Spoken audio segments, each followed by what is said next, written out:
Who doesn't love that kind of manga where the weak, ugly looking MC suddenly becomes badass and returns OP? In this list, I will compile what I believe are the 10 greatest manhwas where an initially weak or ugly MC suddenly becomes overpowered by the end. These series all share a similar trend in their characters' MC. While there are a lot of mangas that follow this trend, these 10 stand out among the rest. In each one, the MC goes from weak to strong and even beautiful while retaining their initial personality. If a series is missing that you feel should be included, feel free to leave it in the comments below so everyone can give their opinion on it.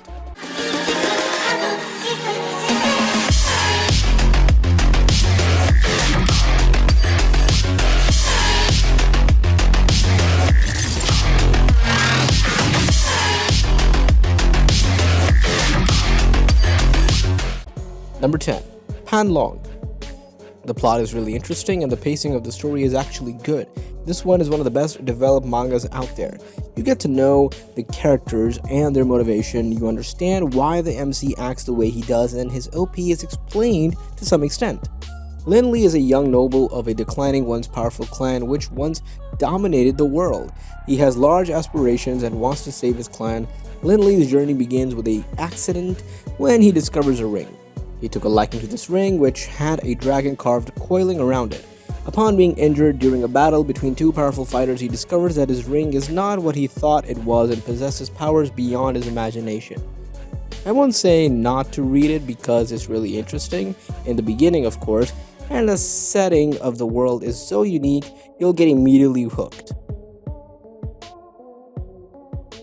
Number 9. The Blade of Evolution Walking Alone in the Dungeon. The Chinese version of solo leveling.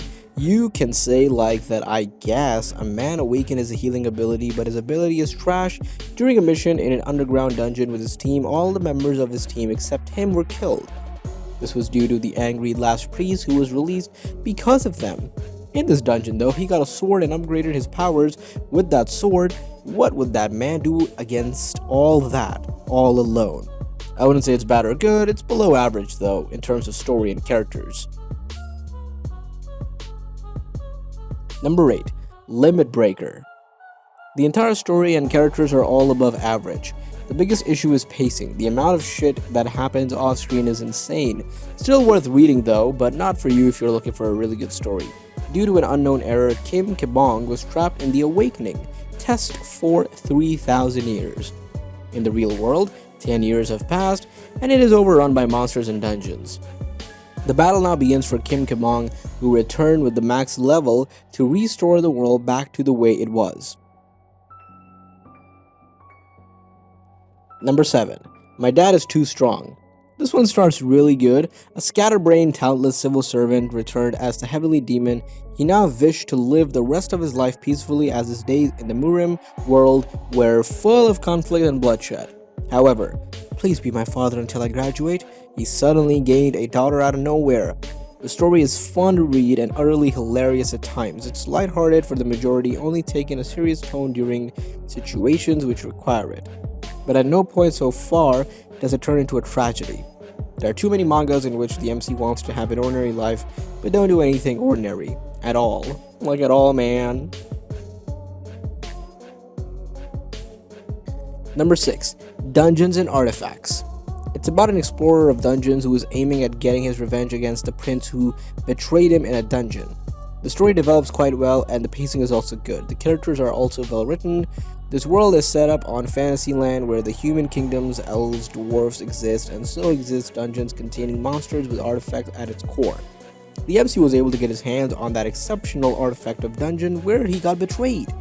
This artifact though helps him to get stronger by sucking mana from dead monsters and mana from other artifacts of dungeon, and so he grew stronger. Recommended, yo. Number 5. The King of Bugs. Generic and the pacing is all over the place, though it was interesting at first, and I really enjoyed the Easter egg bug fixing even though it was a bit ridiculous and over the top most of the time. Song An is a down and out programmer at the bottom of the social chain. His daily work consists of fixing bugs for a game called New World. However, he secretly adds his own little Easter eggs in the game. Suddenly the game somehow became reality. He has to rely on his understanding of the bugs in the game and the Easter eggs he had set up. But can he successfully counterattack? Well, read it and find out. Number 4. Solo Glitch Player. The plot is quite original, the characters are quite well written, and the art is decent. Tae Pung Shin knows every nook and cranny of his favorite MMO video game, Paradiso, like it was the back of his hand. However, his gaming adventures suffer an abrupt end after his untimely death, but this is not the last hurrah since he's reincarnated as Jared, a delinquent lord of a frozen province, in Paradiso.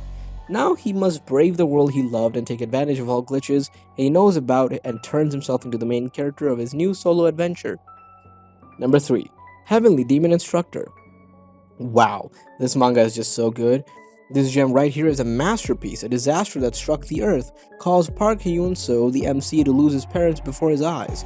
The only family member he has left is his younger sibling, who is unconscious. In order to protect his younger sibling, he did his best, but as a powerless support, he would always be on the other side of contempt. And that's when a helper, Chung Yong, appeared. Chung Yong, a Murim martial master that has traveled through time to come here from the Murim to teach Hyunto martial arts. Hey, disciple? Yes, master. This is great. Classic plot, but I kinda like how the MC becomes stronger. Number 2. Player that can't level up. This is an amazing manga. Kim Gi-gyu awakened as a player at the age of 18. He thought his life was on the track to success, climbing the tower and closing the gates even after clearing the tutorial. He was level 1. He killed a goblin a day and he was still at level 1. Even after 5 years, he is still level 1! Who would have thought that this kind of player would exist? No one knew, really. Honestly, I really like this one. But at the same time, it's kind of bugging me a little. He still got a little weaker than higher rankers. The story seems really interesting. The art and characters are really well made, so I really recommend it. Number 1. Solo Leveling. Of course, you guys know this one. This manga is one of the best out there that has been ended with 179 chapters. In this world, where hunters with various magical powers battle monsters from invading the defenseless humanity, Sung Jin-woo was the weakest of all hunters, barely able to make a living. However, a mysterious system grants him the power of the player, setting him on a course for an incredible and oftentimes perilous journey. Follow Sung Jin-woo as he embarks on an adventure to become an unparalleled existence through his level-up system, the only one in the entire world. Solo Leveling was an amazing read, filled with laughs, tears, and lots of high stakes. Suspense too. The concept is simple and easy to grasp, but it's made compelling through its firm and well-explained rules on the world and its interesting characters. I will really miss this series.